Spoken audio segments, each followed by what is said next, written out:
Welcome to the past. For this is the story of what lived, fought, and died in prehistoric Chicago.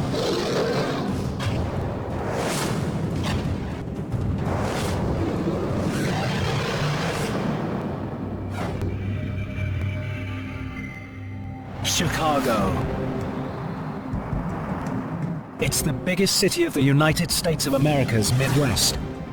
It's the crossroads of a continent, the home of towering giants, and it's been that way for millions of years. If we peel back the layers of time, we reveal the grand scale of Chicago's history.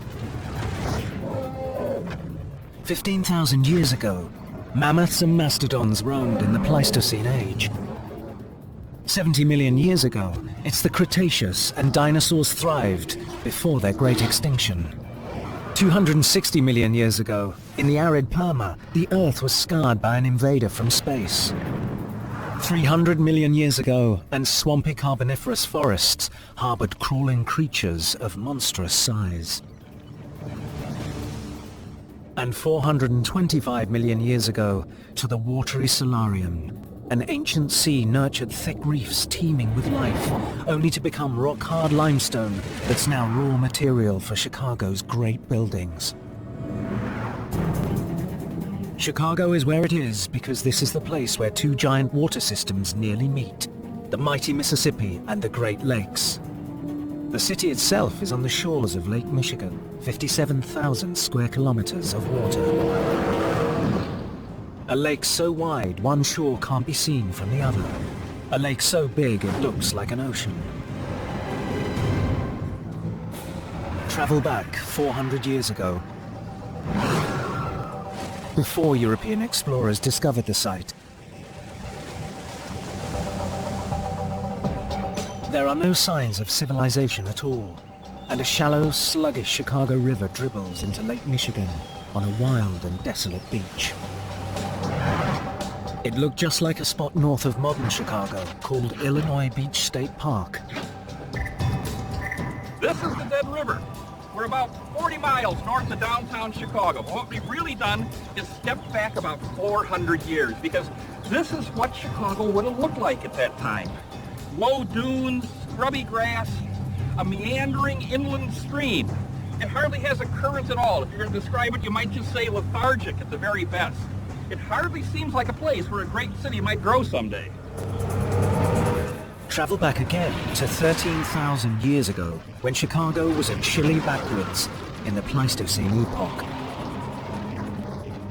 It is an era of repeated ice ages that cycled across North America.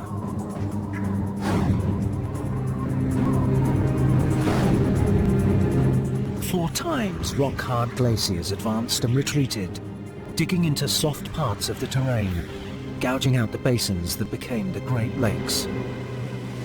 But 13,000 years ago, Chicago is underwater. The glacier on Lake Michigan is melting. But what's left of it acts as a natural dam, forcing water to back up 8 kilometers beyond the modern-day shoreline. 1,780 square kilometers of the future city are totally flooded. Chicago of today would be covered by the glacial lake. The Sears Tower, now called Willis Tower, and the rest of the skyscrapers would be sitting in water about 15 meters deep, flooding their lower stories. And any buildings less than 4 stories tall would vanish under the lake. High points near the ancient shore became islands in the lake. Islands that remain as hills and rises in the landscape of today. One of them is 32 kilometers south of central Chicago. I'm standing on the corner of 111th Street and Longwood Drive, and the ridge behind me is called Blue Island. Now, to get to Lake Michigan, I would have to go straight in that direction for 6 miles. But imagine being here 13,000 years ago when the high waters of Lake Chicago were actually halfway up that slope right there. This is Chicago at the end of the last ice age. A family of elephant-like creatures lumbers across Blue Island. They are American mastodons, ancient animals that have been roaming North America for more than 3.5 million years. But now, the Ice Age is retreating, and although the climate is still cool, it is a place where mastodons can thrive alongside their cousins, the great woolly mammoths. These two relatives of modern-day elephants have left behind many fossils across the land of Chicago. In the greater Chicago area, there's probably somewhere in the range of 50 to 75 sets of remains that have been found from either a mastodon or a mammoth. Some of these remains are being excavated from a site in a section of parkland outside Chicago. The dig is located in Pratt's Wayne Woods Forest Preserve, about 56 kilometers from downtown Chicago. We can make something out of it. The area was originally an ancient marsh and was later drained for use as farmland. Recently, park managers have been restoring it to its natural state. But something they found when excavating the soil has now turned the area into a fossil dig. This is the tooth that brought us to this site. The tooth belongs to an American mastodon, which lived in Chicago at the end of the most recent Ice Age. The Chicago environment was cold, birch forest, and lovely for mastodons, full of mastodons. We are standing at the shore of an ancient glacial lake. It is now a marshland because of the thousands of years that have intervened. It would have been cold, and we'd have these great animals coming down to drink. And we know this because of the remains of this animal that was found. So this is where we think the mastodon is. Scott Demmel is an archaeologist at Chicago's Field Museum, and he's directing the dig in its hunt for more mastodon fossils. This last season we thought the mastodon might be situated like this, with the head and the tusk up this way where we found fragments of that, most of the body being further to the east. But we didn't find anything out here that was from the mastodon, so we think that the mastodon might be situated like that, or perhaps even further to the north. And so next year our work will focus further on the east and north ends of the site. The painstaking work will take years to complete. There's no evidence that anything other than a single mastodon is here. However, the researchers are intent on learning as much as possible about it. Usually, neatly deposited layers of soil bury older fragments deeper than newer ones. This helps scientists date the fossils. Here, though, farmers plowing the land have mixed up the layers so that the mastodon is everywhere. One of the things that we're finding almost in every level of every unit are these tusk fragments. And they're very recognizable. It's kind of a platy look to it. Almost looks like wood, but there is a structure to it and a recognizable pattern to it. In 2 periods of work, Demmel and his crew have unearthed only a small percentage of the mastodon, and so the work goes on. This is the quest of fossil hunters across the region, where history is home to dinosaurs, giant millipedes, and tentacled sea creatures, in addition to mastodons. But perhaps the most intriguing finds here are the fragments of flint showing that while early elephants prowled the terrain, another creature was moving in on their territory, Chicago's first humans. And they were hungry and had mastodons in their sights, with spears in their hands.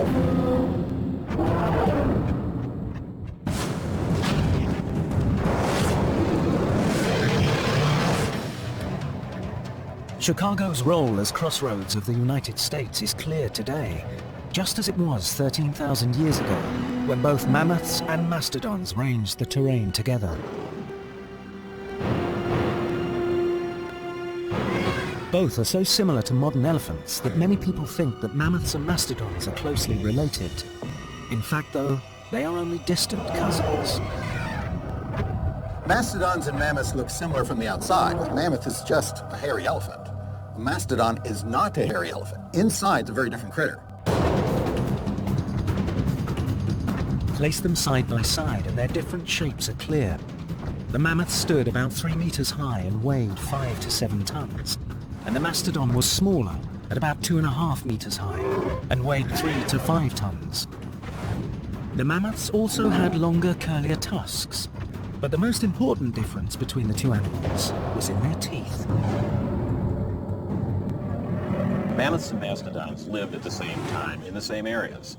However, their teeth tell us that they occupy different niches, meaning that they had different jobs in the habitat around them. They ate different things, for instance, and their teeth tell us that. The mastodon has more of a bumpy or irregular tooth pattern, meaning that they needed this pattern to coarse vegetation, branches from, say, a black spruce. Whereas a mammoth who lived in the same area has a flatter tooth surface, ridged. This was a grazing animal, munching and crushing softer vegetation. So the two could live together, not compete over food. The Chicago of 13,000 years ago is a place where waterways meet the plains, where mammoths ate grass and mastodons browsed the forests.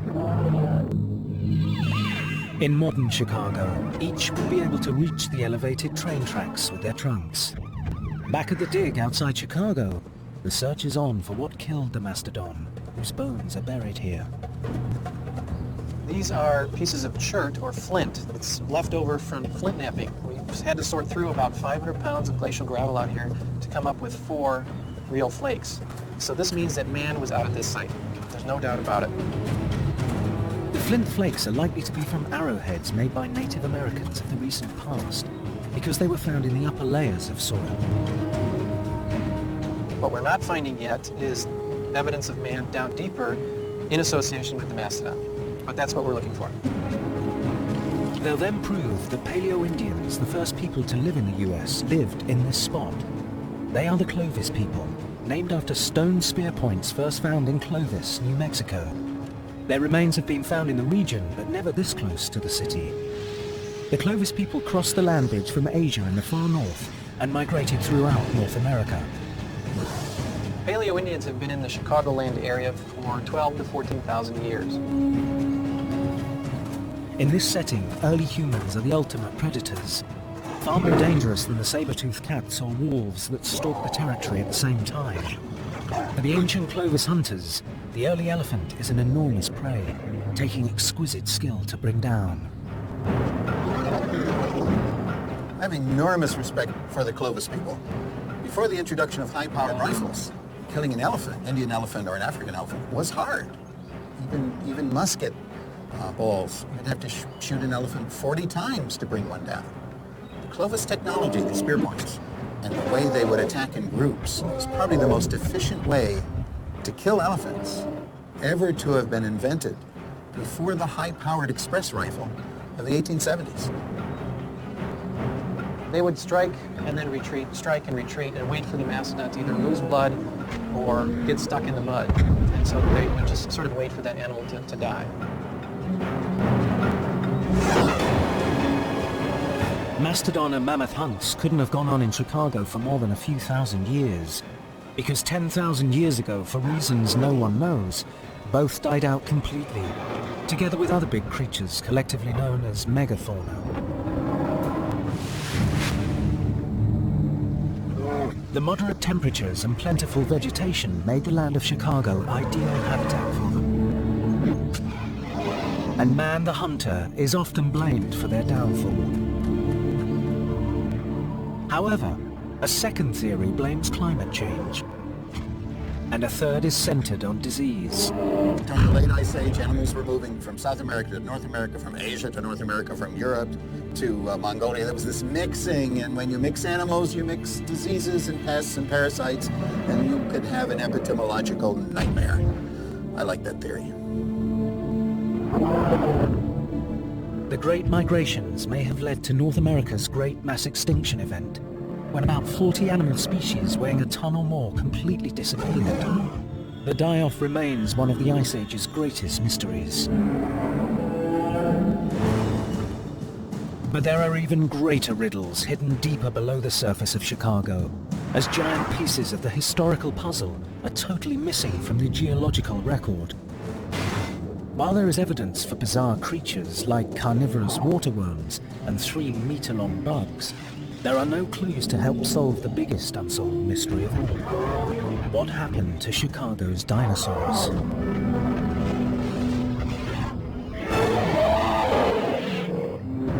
If the city of Chicago was here 70 million years ago, Dinosaurs would probably have stalked along the city's great waterfront thoroughfare, Lakeshore Drive, although there is no trace of them there now.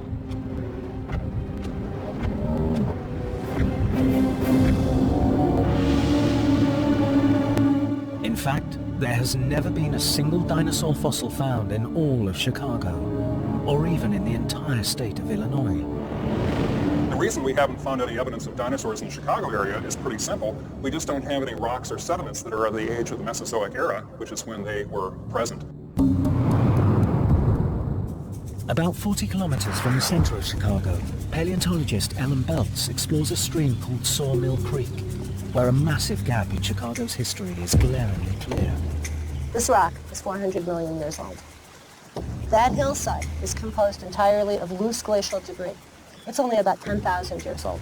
So that means there's 400 million years of rock missing from right here. So where did 400 million years of rock go?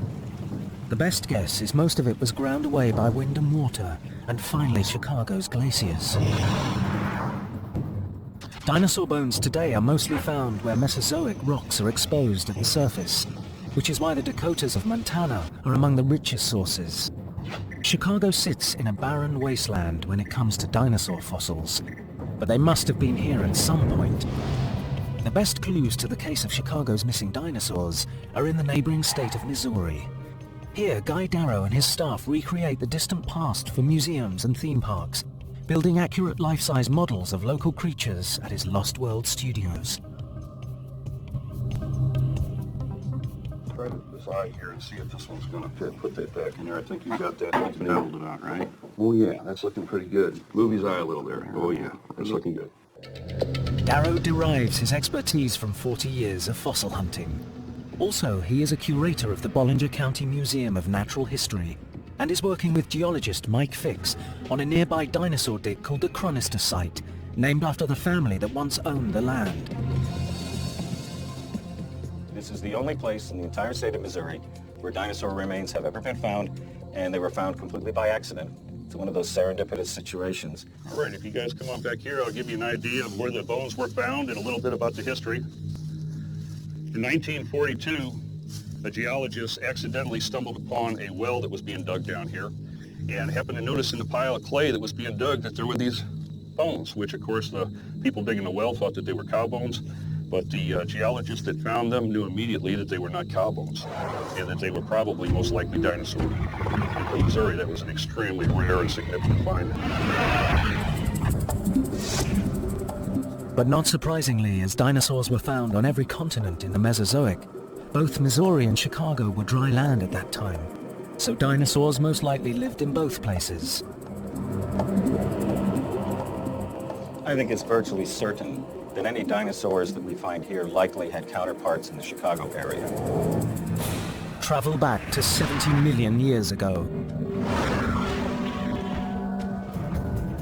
It's the late Cretaceous, near the end of the age of dinosaurs. The world is warm with no polar ice caps. The Midwest is covered with forests. Flowering plants and trees are displacing more primitive ferns and cycads. And a 9-meter, 3.5-ton hadrosaur makes its way through the thick woods of prehistoric Chicago, a place unlikely to be called the Windy City. Hadrosaurs are known as the cows of the Cretaceous, as they eat nothing but coarse vegetation like needles, leaves, twigs and seeds, and these are ground up by hundreds of teeth along their jaws. They're called duck-billed dinosaurs after the broad shape of their tough beaks, which are good for tearing food from plants. Finding large fragments of a hadrosaur jaw at the Chronister site were especially exciting. This is the lower left jaw of a subadult hadrosaur from our site. In fact, it was excavated from not too far from where Dustin is sitting over there. And these are teeth. What we have here is just one row. In a normal hadrosaur, there would be 3 to 5 of them arranged this way to form a surface. And this was to create a pavement to grind, because there would be a comparable one in the upper jaw, and the food would get ground in between the two of those into a pulp. So very much like a modern grazing mammal. But in the age of dinosaurs, there are also predators. Fossils in Missouri hint at the presence of Tyrannosaurus in Mesozoic Chicago. Perhaps not the T-Rex, largest of the family, but one of the other 6 known species. The vicious Tyrannosaur would like to make a meal of the Hadrosaur. But it doesn't always succeed. There are a couple of duckbill skeletons, beautiful things, where they were bitten by a Tyrannosaur. The Tyrannosaur ripped off the tops of some of the bones in the spine.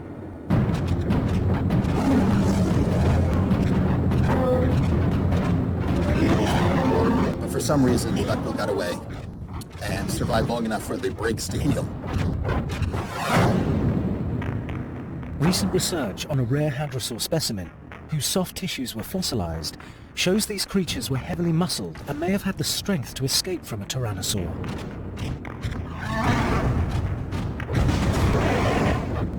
It's not impossible that these animals could have outrun one. They certainly would have needed to stay alive. It is a dogged pursuit. The peaceful plant eater stumbles ahead as the powerful, frightening carnivore tries to close in.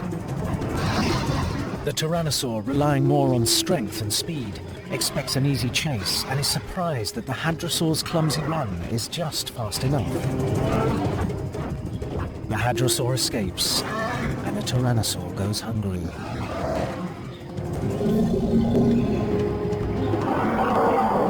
Both creatures, however, are doomed. A great mass extinction will soon bring the age of dinosaurs to a horrifying end. After 160 million years of success, the die-off is often blamed on a giant asteroid that struck the Yucatan Peninsula 65 million years ago.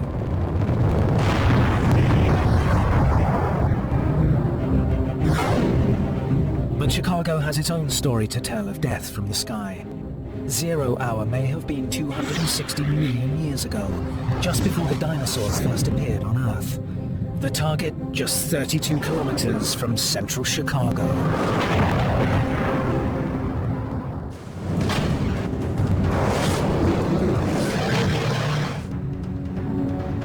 Chicago's place on the Earth, next to the Great Lakes, is easy to spot, even when seen from space.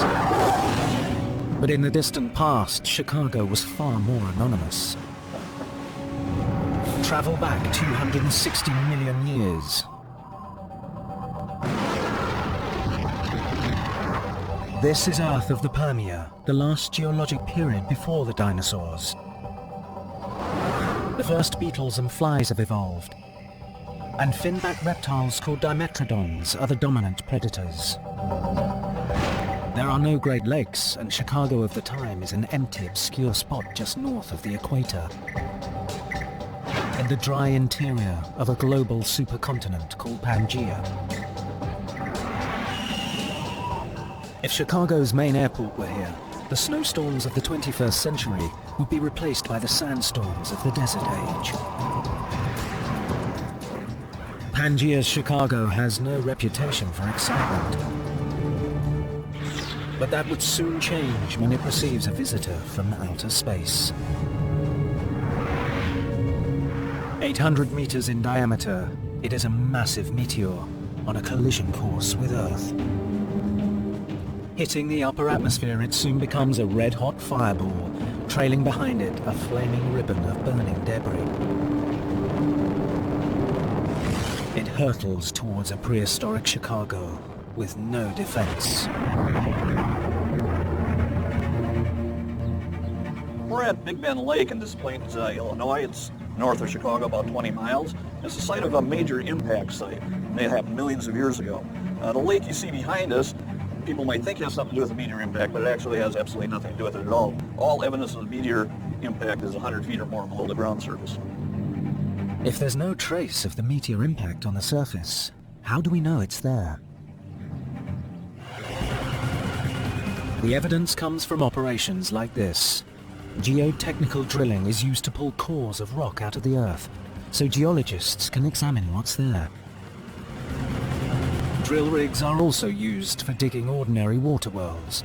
Years of this drilling in the 20th century revealed something strange below Des Plaines. recognize that the rocks they were drilling through were very unusual. They were soft and broken up compared to just what's found outside of this small area. Unlike the neat sedimentary layers of rock found elsewhere in Chicago, the rocks below Des Plaines were disjointed, faulted and disturbed, and so the underground phenomenon was named the Des Plaines disturbance.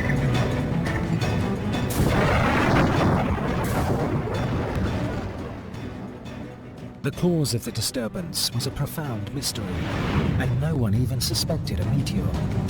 When I first started studying geology, they called the Des Plaines disturbance a cryptovolcanic structure. There's no sign of the meteor crater under Des Plaines on the surface because the glaciers came in and removed all the material that was on top. The ice sheets also covered the landscape with hundreds of meters of debris, known as glacial till. And up until the 1960s, people didn't have an idea that there was a lot of meteor impacts that had ever hit the Earth. And it's only been in recent decades that we've recognized that meteor impacts are fairly common in the geologic record. Like the Mesozoic rocks and the evidence of Chicago's dinosaurs, the forces of erosion ground away the meteor's surface crater, and it was later buried by the glacial rubble that covers most of Chicago today. The puzzle was solved after digging began in the 1970s for Chicago's giant tunnel and reservoir project. It's a 175-kilometer network of 9-meter drainage tunnels, which includes a section beneath Des Plaines. 96 meters underground, geologist Ray Wiggers visits the deep tunnel pumping station, the hub of the mega project. One byproduct of construction was solid proof that Des Plaines was hit by a meteor. When they began the Deep Tunnel project, they came across the smoking gun that actually proved there had been a major impact in this area. And that's the smoking gun right there. This is a shatter cone structure, and you can see how the pattern radiates out from the top to the bottom. That could only be formed when an impact from above hit the Earth's crust, and that energy fanned out in that pattern. Shatter cones are found only in impact craters, and the Des Plaines crater is a big one. At 10 kilometers across, it covers an area 50 times bigger than Arizona's famous Barringer crater. Evidence underground shows that the meteor struck sometime between 160 and 360 million years ago. If such a meteor hit central Chicago today, it would be wiped off the map.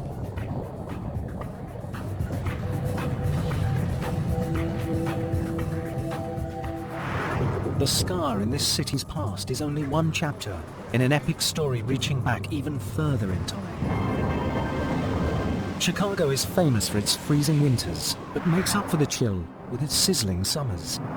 But even these hottest months are mild when compared to its steamy past. Travel back 300 million years ago.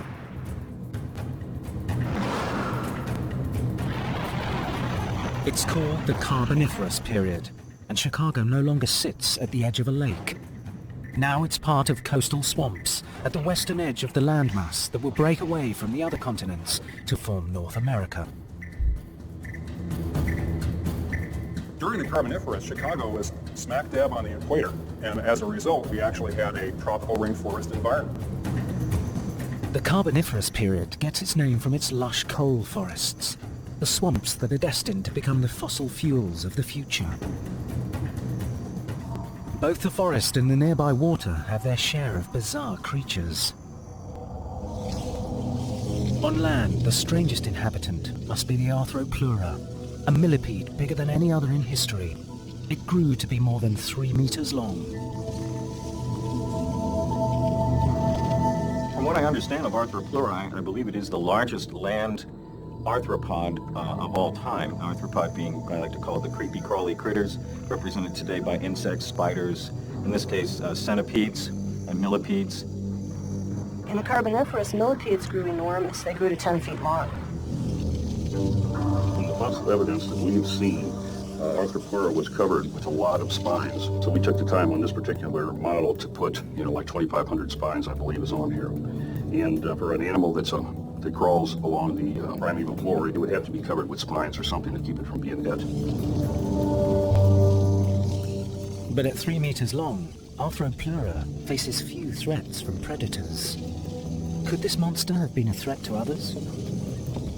When you look at Arthropleura and how large it was, you're tempted to think this must have been a mighty carnivore of the Carboniferous forest. If it was like modern millipedes, though, it actually ate the plant matter that had fallen down onto the forest floor. Arthropleura is as big as this because the ancient Carboniferous atmosphere is oxygen-rich from the explosion of plant life in the coal forests. The Carboniferous atmosphere has 2/3 more oxygen than today's. It's a distinct advantage for animals like this, which take in oxygen through pores in their skin. You get to a certain size with, for example, our current level of oxygen, you just can't get any bigger without suffocating. However, if you have more oxygen in the atmosphere in the Carboniferous, that allows insects and other creatures to get bigger. Among the big insects is a carnivorous dragonfly with a 3/4 of a meter wingspan and an appetite for small lizards.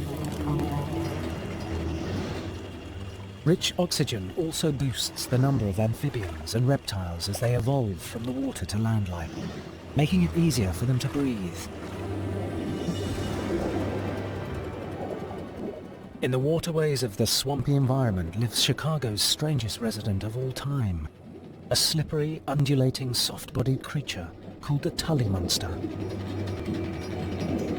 The Tully monster is a very interesting fossil. It was discovered by an amateur collector named Francis Tully in the 1950s. Nobody knew what it was. Paleontologists worldwide are stumped by the Tully monster, unable to figure out where it stands on the evolutionary ladder. Cousin to a worm, squid, or octopus, they just don't know. This is a fairly typical Tully monster fossil. If you look at this thing, you can see it's an elongate animal. It has a proboscis with a jaw-like apparatus on the anterior end. You can see two possible eyes, and it has an elongate body with a fluked tail. Based on thousands of Tully monster fossils, scientists now have a good picture of what this strange animal looked like, though they can still only guess about its behavior. We really don't know what Tully's ate, but the best guess is that it was a predator because it doesn't seem to have any mouth parts or digestive structure that would show that it ate plants. It had a long claw, a long proboscis that ended in a curved shape that had 8 hard little pegs in it, and some people call those teeth. And what we think it did was we think it swam along through the water with this proboscis out in front and grabbed up whatever it wanted to eat and stuffed it into its feed cavity on the bottom of the animal.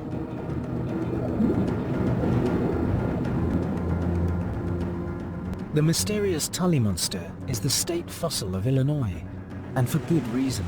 It's found only on the fringes of Chicago and nowhere else on Earth. But a very different kind of water world covered Chicago millions of years before the Tully monster swam here. It was full of ancient reefs, and if they hadn't been here, there would be nothing for the skyscrapers of today's Chicago to stand on.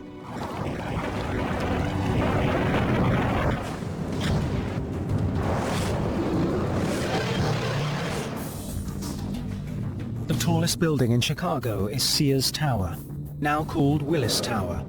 At 110 stories and 442 meters high, it's the tallest building in the United States. Chicago is where the world's first skyscraper was built, and today's tall structures wouldn't be possible without the ancient bedrock beneath the city. The modern 20th century skyscrapers and 21st century skyscrapers you see here need to be anchored very firmly in the bedrock, which unfortunately is not too near the surface. What you have to do is dig down through about 40 or 50 feet of very soft, oozy clay and silt that the lake once deposited here when the lake surface was higher, and to get to the bedrock and actually bolt the supports for the skyscraper onto the rock itself. But 40 kilometers to the south, at the Thornton Quarry, the bedrock is exposed. This is one of the largest operations of its kind in the world. The bedrock is limestone, and since 1836 they've been mining it here for use as a building material. Today it's mainly crushed and used for a wide range of construction projects.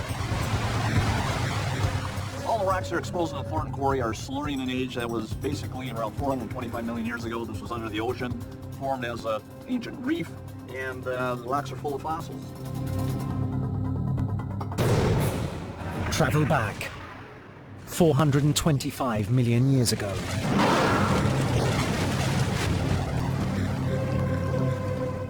It's the Silurian period, and the first higher plants are growing on land, but all animal life remains in the oceans.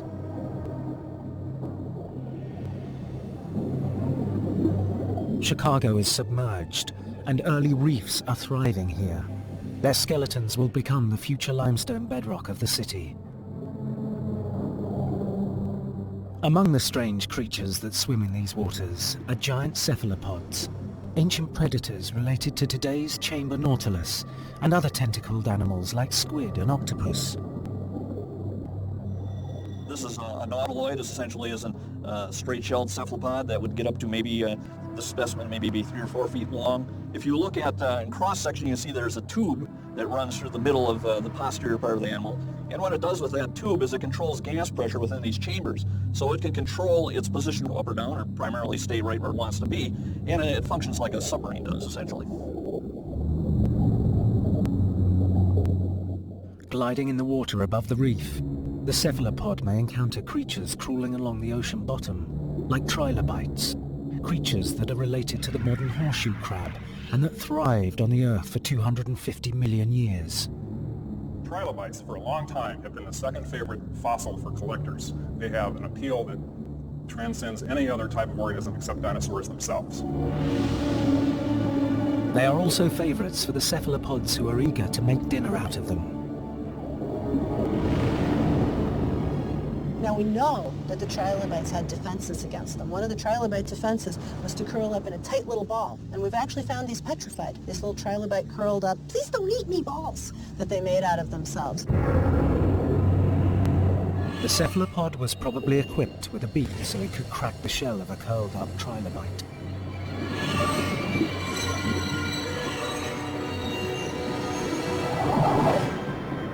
Hunger satisfied until the next mealtime.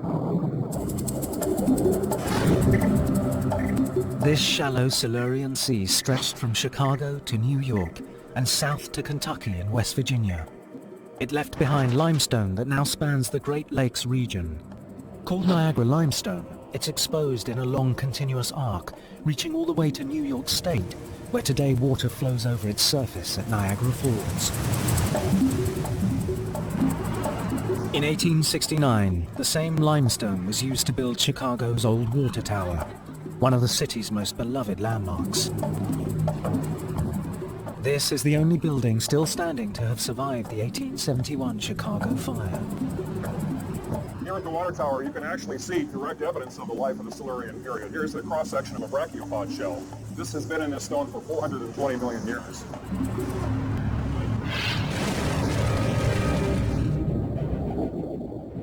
The region's bedrock is the starting point where time and history pass through layers in the solid rock of Earth, leaving clues to the changing climate, geology, and life. 500 million years on, this singular spot at the crossroads of the continent, when it was prehistoric Chicago.